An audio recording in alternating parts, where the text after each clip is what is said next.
Olá pessoal, eu sou Ana Pierre, sou graduanda de Engenharia Civil pela Universidade Federal de Santa Catarina e no vídeo de hoje vamos continuar resolvendo exercícios do capítulo 1, o capítulo 1 que fala sobre introdução ao conceito de tensão e capítulo 1 eu estou me referindo ao capítulo 1 do livro de Mecânica dos Materiais do BIER, a edição que eu uso é a 5ª edição, ok? E o exercício que a gente vai resolver hoje é o exercício 1.23. Agora vamos ler o enunciado dele, para a gente ver o que a gente vai ter que calcular. Um pino com diâmetro de 6 mm é utilizado na conexão C do pedal mostrado na figura. Sabendo que P é igual a 500 newtons, determine a tensão de cisalhamento média no pino, B, a tensão de esmagamento nominal no pedal em C, e C, a tensão de esmagamento nominal em cada lado do suporte em C. Então, pede para a gente achar 3 coisas aqui no enunciado.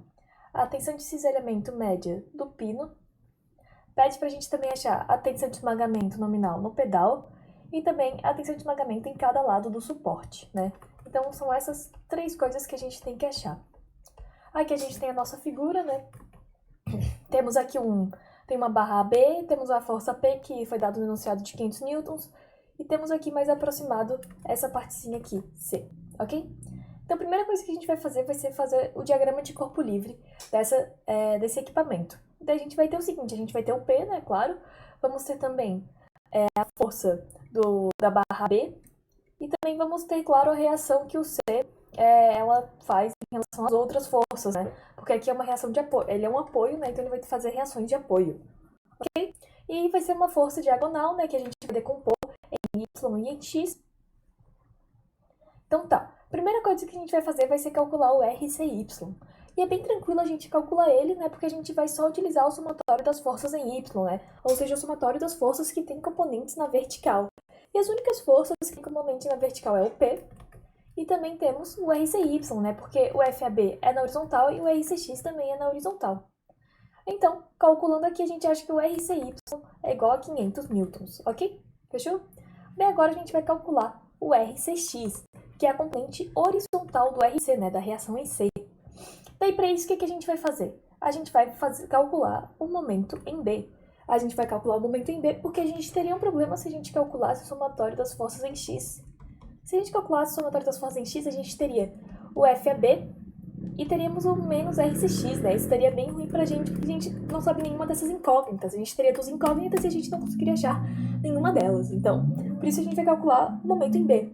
Porque quando a gente calcula o momento em B, a gente vai ter o seguinte, que o FAB ele não vai realizar um momento em B, porque ele está sendo aplicado sobre o ponto B.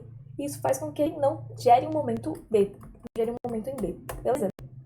Então tá? E que outras forças vão gerar momento em B? O RCX vai gerar um momento em B, o RCY vai girar e o P vai girar. Girar não, né? Perdão, gerar. Né? Por que eles vão girar? Porque eles não estão nem em cima do ponto e eles também não passam sobre o eixo do ponto. Então tudo certo, a gente consegue aqui calcular o momento. Então aqui a gente vai ter o menos 500 vezes 0,375, que se refere ao P. E por que ele está negativo? Bem, porque eu considero positivo os momentos, né, que são no sentido anti-horário. Então, se a gente realizar a regra da mão direita, aqui a gente tem o ponto B, aqui eu tenho o P, e se eu fizer assim, né, eu utilizar a regra da mão direita, quem não lembrei é bom ver um vídeo no YouTube sobre, o que vai acontecer? Vai acontecer que ele é horário. Como ele é horário, ele é negativo. Daí é menos 500, né, o menos, porque ele é horário, vezes 0,375, que é a distância até o B, ok? Mais 500 vezes 0,075. Isso se refere ao RCY, né, que está a 75 milímetros de distância do B. E por que o sinal positivo? Aqui a gente tem um ponto B, e aqui eu vou ter a força RCY. Deixa eu, aqui, ó, a força RCY para cima, e aqui ponto B, se eu fizer assim, ó, anti-horário. Por isso o sinal positivo, ok? E o RCX, mesma coisa, né, eu tenho aqui o ponto B, tenho aqui o RCX. Se eu fizer assim, vocês conseguem perceber que ele é positivo também, porque ele é anti-horário. E vezes 0,125 por causa dessa distânciazinha aqui, beleza? Então, a gente vai achar que o RCX é igual a 1.200 newtons. Agora que a gente achou isso, a gente vai calcular o RC, né? O que é o diagonal. E para isso, a gente vai utilizar Pitágoras, né? A gente vai fazer raiz de RCY ao quadrado mais RCx ao quadrado, né, que é a fórmula. Daí a gente vai substituir os valores e a gente vai achar que a reação em C é igual a 1.300 newtons, beleza? E agora que a gente achou a reação em C, a gente vai finalmente calcular o que pede no enunciado. Vamos calcular primeiro a tensão de cisalhamento média no pino C aqui. E diz que o diâmetro do pino é de 6 milímetros, informação importante. Ó, e o pino tá aqui, né? A gente consegue analisar aqui por essas figuras. Então, uma coisa é, por que está dividido por 2, né? Porque a tensão é igual à força dividido pela área, né? Por que tem um 2 ali? Porque é um cisalhamento duplo, né? Não sei se vocês lembram, né, das nossas videoaulas, se não lembram, é uma boa dar uma revisada. Mas como é cisalhamento duplo, a gente vai dividir por 2. Daí vai ser dividido por 2, dividido pela área, né? Daí a gente bota a fórmula da área aqui. E daí 4 e o 2 aqui vai acabar virando esse 2 vezes RC, dividido por π vezes o diâmetro elevado ao quadrado. Botando RC igual a 1.300 e o diâmetro igual a 0,006, que é o 6 milímetros, a gente vai achar que a tensão de cisalhamento média é igual a 23 MPa, megapascal, ok? Agora que a gente já calculou a tensão de cisalhamento média, a gente vai calcular a tensão de esmagamento nominal no pedal em C, ok? Daí a gente vai ter o seguinte, né? A gente vai ter o RC dividido por A, né?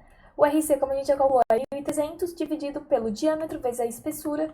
Isso aqui vai ser igual a 1.300 dividido por 0,009, porque é 9 milímetros, vezes 6 milímetros, né? Para quem não sabe aqui, ó, essa partezinha aqui do 9 milímetros e os 6 milímetros é referente ao diâmetro do pino. Ok, galera? Então a gente vai ter aqui, cadê? Aqui embaixo. A gente vai ter aqui, se a gente fizer essa conta, a gente vai achar 24,1 MPa, beleza? Daí agora a gente vai calcular a tensão de esmagamento em cada lado. No caso, em cada lado, essa partezinha aqui e essa partezinha aqui, cada uma que tem espessura de 5 milímetros. Então, como é em cada lado, a gente vai dividir por 2 o RC, né, a reação em C. Vai ser a reação em C dividido por 2, isso tudo dividido por A. Então, a gente vai ter aqui, tá meio estranho aqui, RC dividido por 2, né, o 2 foi para baixo, vezes D vezes T. E daí a gente vai ter que RC é igual a 1.300 dividido por 2 vezes 0,06, que é o diâmetro do pino, vezes 0,05, que é a espessura de cada lado. E a gente vai achar que a tensão de esmagamento em cada lado é 21,7 MPa. Ok, galera? Eu espero que vocês tenham conseguido entender esse vídeo. Se vocês tiverem entendido e tiverem gostado do vídeo, puderem deixar um like, se inscrever ou compartilhar, eu agradeceria bastante. Então é isso. Muito obrigada e tchau, tchau!